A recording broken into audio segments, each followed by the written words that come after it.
Everyone, welcome to the learning solutions. मैंने आगे आपके लिए लेके आई हूँ चाइल्ड डेवलपमेंट एंड पेडागॉगी की बहुत ही इंपॉर्टेंट थ्योरी जो है वाइगॉट्स्की की सोशल लर्निंग थ्योरी। ये बहुत ही इंपॉर्टेंट है CTET exam plus other teaching exams के लिए। सीटेट एग्ज़ाम में इसके 2 से 3 क्वेश्चन आ ही जाते हैं। So let's start. Vygotsky social learning theory, सामाजिक सांस्कृतिक सिद्धांत। He was a Russian psychologist, वो रूस के मनोवैज्ञानिक थे। He was also a social constructivist, वो एक सोशल कंस्ट्रक्टिविस्ट थे। वो विश्वास करते थे कि बच्चे जो हैं वो अपनी नॉलेज को कंस्ट्रक्ट कर सकते हैं, मतलब वो नॉलेज गेन कर सकते हैं, बस उन्हें क्या चाहिए, माहौल चाहिए एक्टिविटीज़ करने के लिए। ब्रूनर पियाजे are also known as constructivist, Bruner पियाजे भी कंस्ट्रक्टिविस्ट हैं। वो भी यही कहते हैं कि बच्चा अपने ज्ञान का निर्माण खुद कर सकता है। Vygotsky tells that children learn activity with the interaction of society and culture. But Vygotsky कहते हैं कि जो बच्चे होते हैं वो कैसे अच्छे से लर्न कर पाते हैं जब उनका जो इंटरेक्शन यानी कि समाज और उनका जो कल्चर है उसके थ्रू ज़्यादा अच्छे से अपनी एक्टिविटीज़, अपनी स्किल्स को बढ़ा पाते हैं। Vygotsky even stresses on role of social interaction in the development of mental skills. Vygotsky ये भी बोलते हैं कि जो हमारा जो सामाजिक बात करना है, जो सोशल कल्चर है हमारा, तो वो क्या है, वो हमारे जो मेंटली हमारे मेंटल स्किल्स को ग्रो करता है। तो ये सब चीज़ें हमारे मेंटल स्किल्स को काफ़ी हद तक बढ़ाती हैं। अगर हमारा समाज अच्छा होगा तो हम अच्छे से सीख पाएंगे। तो ये वो बोलते हैं सोशल लर्निंग प्रमोट्स डेवलपमेंट, और वो ये कहते हैं कि जो समाज है, समाज बहुत ही इम्पॉर्टेंट है एक बच्चे के डेवलपमेंट के लिए। Next is the important aspects. तो वाइगॉट्स्की के हिसाब से 3 इम्पॉर्टेंट एस्पेक्ट्स उन्होंने बताए हैं। First is the social interaction, मतलब हमारा समाज में कैसा बातचीत है, हम कैसे इंट्रैक्ट करते हैं, चाहे वो हमारी कम्युनिटी हो, कुछ भी ग्रुप्स हो। तो वो ये कहते हैं इंडिविजुअली कोई सीख नहीं सकता, उसको समाज की ज़रूरत पड़ती है। कल्चर, जो हमारा पुराना चीज़ें चली आ रही हैं वो हमारा कल्चर होता है, वो भी हमें मदद करता है, हेल्प करता है हमारी डेवलपमेंट में, मतलब जो हम सीखते हैं उसके लिए, लर्निंग के लिए। लैंग्वेज, भाषा भी हमें बहुत हद तक फ़ायदा देती है हमारी लर्निंग के लिए और हमारे विकास के लिए। Next, some other important terms, ये तो बहुत ही इंपॉर्टेंट है, ZPD वगैरह ये सब तो बहुत ही ज़्यादा पूछा जाता है एग्ज़ाम में। Zone of proximal development, scaffolding, more knowledgeable other, ये सबसे इंपॉर्टेंट कॉन्सेप्ट है, इसमें से तो 2 क्वेश्चन ज़रूर आने ही आने हैं। ZPD, the area where the child develop skills और लर्न थ्रू गाइडेंस और इंस्ट्रक्शन। ZPD क्या है, एक वो एरिया है जहाँ पे बच्चा या कोई भी बंदा सीखता है किसी और के इंस्ट्रक्शन से। मतलब ऐसा नहीं है कि हर कोई इंसान हर चीज़ सीख के आता है, और जैसे अब कोई भी बंदा है उसको इंग्लिश नहीं आती है तो वो किसी और से सीख रहा है, तो वो जिससे सीख रहा है वो क्या हो गया, उससे ज़्यादा समझदार होगा, तो वो क्या होगा, मोर नॉलेजेबल अदर होगा। और जैसे वो हेल्प ले रहा है, जो वो हेल्प यूज़ कर रहा है सीखने के लिए, जो वो हेल्प ले रहा है उस हेल्प को क्या बोलेंगे, स्कैफोल्डिंग। और जो ये पूरा प्रोसेस चल रहा है, जिस एरिया में पूरा प्रोसेस चल रहा है उसको क्या बोलते हैं, ZPD, zone of proximal development, सामाजिक विकास का क्षेत्र। और MKO क्या होता है, more knowledgeable other, it refers to a person who has a better understanding और नॉलेज। वो एक ऐसा पर्सन है जिसे, मतलब जो आपको सिखा रहा है, आपको हेल्प प्रोवाइड कर रहा है, ये आपसे ज़्यादा जानता है। स्कैफोल्डिंग क्या है, एक हेल्प है जो आप दे रहे हैं किसी और को, तो मतलब परमानेंट हेल्प नहीं देंगे आप, हमेशा उसकी मदद नहीं करेंगे, एक थोड़ी सी हेल्प देना किसी को कुछ सिखाने के लिए, तो वो क्या होगा हमारा, स्कैफोल्डिंग।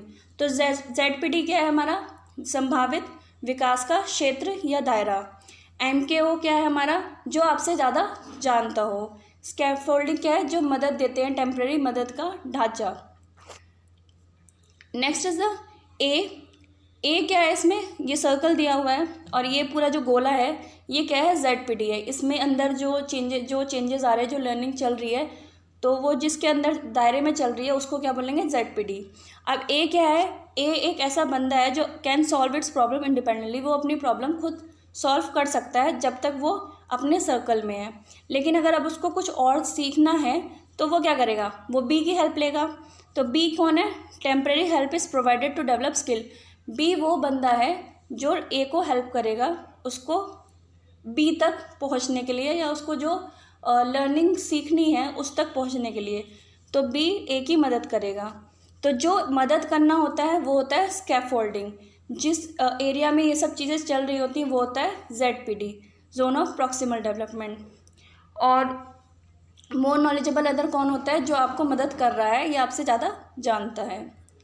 नेक्स्ट इज, ये देखिए एक पापा अपनी बेटी को साइकिल चलाना सिखा रहे हैं, तो ये हेल्प कर रहे हैं। ये ऐसा नहीं है कि पूरी ज़िंदगी उसको साइकिल खुद ही चलाना सिखाएंगे, तो ये एक टेम्परेरी हेल्प कर रहे हैं। तो ये क्या हो गया, जो वो हेल्प कर रहे हैं वो होती है स्कैफोल्डिंग, ठीक है।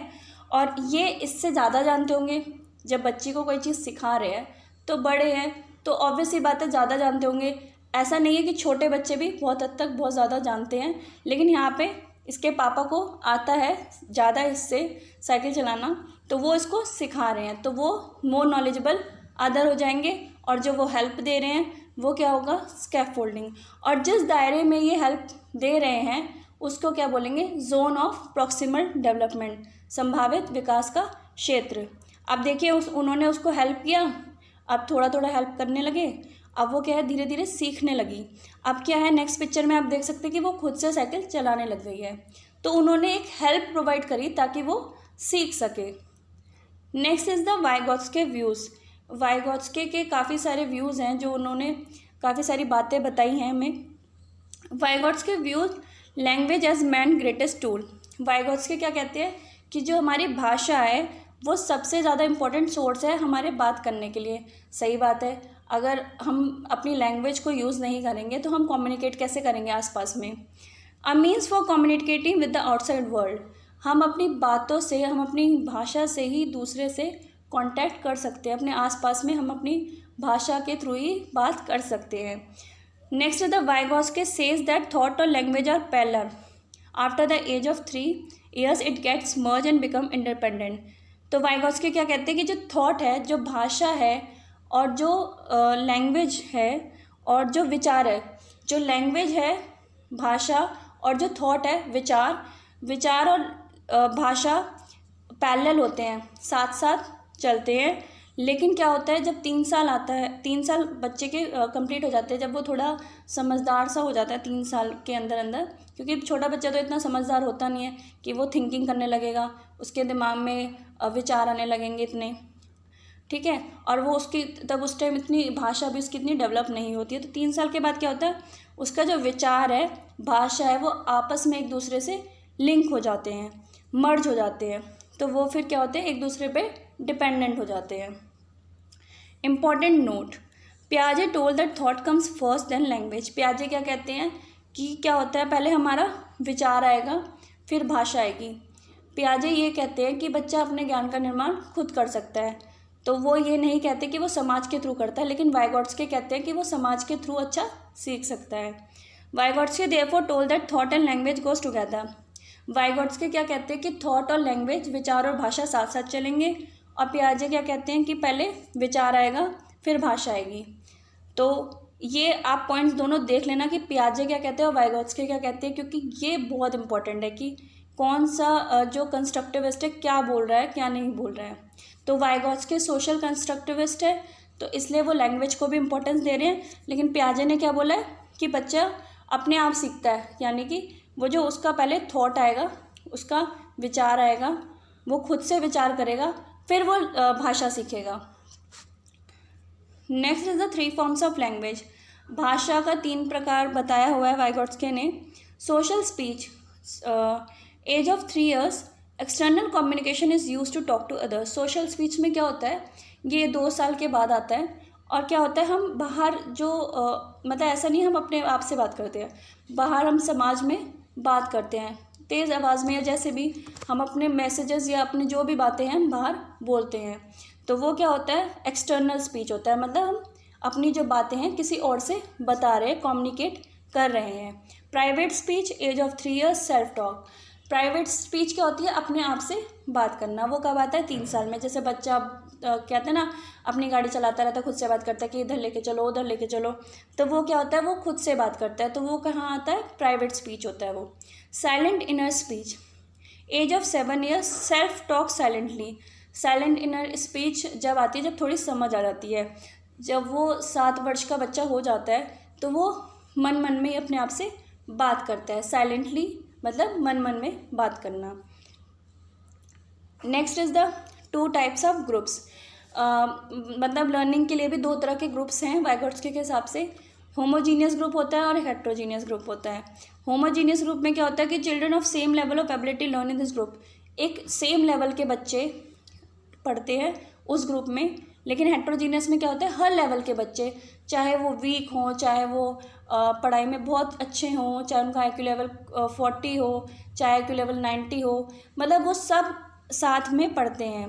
ठीक है, तो heterogeneous group is best for learning as mix kind of children are present in this group which enhance better learning. तो क्या है कि अगर हम एक ही लेवल के बच्चों को पढ़ाएंगे तो वो सही नहीं होता है। अगर हम एक ग्रुप में या एक क्लास में अच्छे बच्चे भी लेंगे, मतलब मिक्स बच्चे लेंगे, तो वो क्या होता है, एक दूसरे से भी सीखते हैं और अच्छी लर्निंग होती है। तो इसलिए हेट्रोजीनियस ग्रुप को बेस्ट बताया। तो ऐसा थोड़ी ना कि 120+ IQ वाला बच्चा और 90 IQ वाला बच्चा साथ नहीं पढ़ सकता, ये तो कोई लॉजिक नहीं है, दोनों साथ पढ़ सकते हैं। Peer tutoring, collaborative learning, cooperative learning, reciprocal teaching give importance to group learning. Group learning को बहुत इन्होंने इंपॉर्टेंस दी है वाइगोट्स्की ने। पीयर ट्यूटरिंग मतलब एक ग्रुप में बच्चे जो पढ़ते हैं, एक सेम एज ग्रुप के बच्चे जो ग्रुप में पढ़ते हैं, उनको बोला जाता है पीयर ट्यूटरिंग। कोलैबोरेटिव लर्निंग मतलब साथ में आके सीखना। कोऑपरेटिव लर्निंग एक दूसरे को कोऑपरेट करके, एक दूसरे को समझ के लर्न करना, कुछ सीखना ग्रुप में। रेसिप्रोकल टीचिंग मतलब जैसे ऐसा नहीं है कि बड़ा ही छोटे को सिखा सकता है, छोटे बच्चे भी बड़ों को, टीचर को कुछ सिखा सकते हैं। तो क्या होता है, एक दूसरे को लेकर चलना, मतलब टीचर और स्टूडेंट दोनों एक दूसरे को लेकर चल रहे हैं, तो वो क्या होता है, रेसिप्रोकल टीचिंग होती है। Gives importance to group learning, और ये सब क्या है, ये इम्पोर्टेंस देते हैं ग्रुप लर्निंग को, ये प्रमोट करते हैं कि एक समूह में पढ़ना बहुत ज़रूरी है। बच्चा अकेला सीख नहीं सकता है वाइगोट्स्की के हिसाब से, उसको एक ग्रुप चाहिए, एक समाज चाहिए सीखने के लिए। Thanks for watching the video. Do like and subscribe if you like it. Thank you so much.